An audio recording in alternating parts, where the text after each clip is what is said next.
So, how does that make you feel? This is a common question that we see therapists and psychiatrists use on television and maybe in a movie. You have the client lay down on a couch and the therapist or psychiatrist sits really close and leans in and asks, well, how did that make you feel? The problem with this question is that a lot of people don't know how they feel, especially adults. And more than likely, adults who have experienced some type of trauma in their childhoods really are disconnected from brain and body.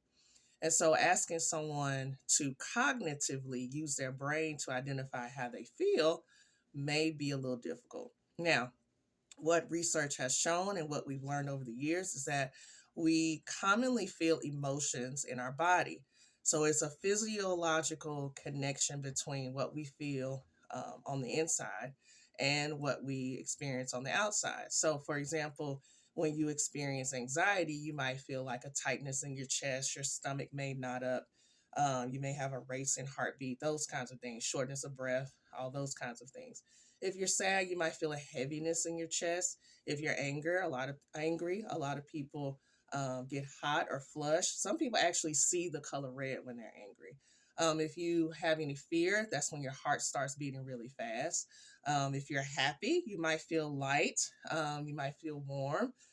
You might have an expanded chest. A lot of people say my heart is full. When you're surprised, right, you get that jolt of energy. Maybe some goosebumps may come up. And if you're disgusted, you might feel like a tightening in your throat, kind of making you feel like you want to vomit or something like that. So we understand that these emotions are a felt experience. So one of the things that is helpful is for us to take time out and connect to our bodies and figure out how we are actually feeling, to determine what's going on and what's causing that emotion to present itself.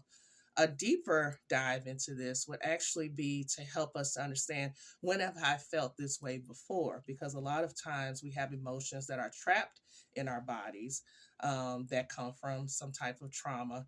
And we actually have a re experiencing of these things in real time. So, a lot of the times we experience situations that are unrelated to our past trauma, in the real sense, but the feeling that it gives us is the same. So, for example, if you've experienced abandonment and you get fired from your job unexpectedly, you might feel abandoned, and that might present in a very heavy emotion that you just can't shake.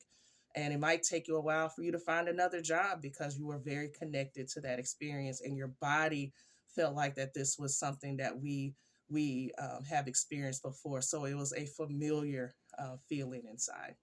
So emotions are very complex, but we can get to know ourselves and our emotions the more we work through them and the more we connect to ourselves and work through these things internally.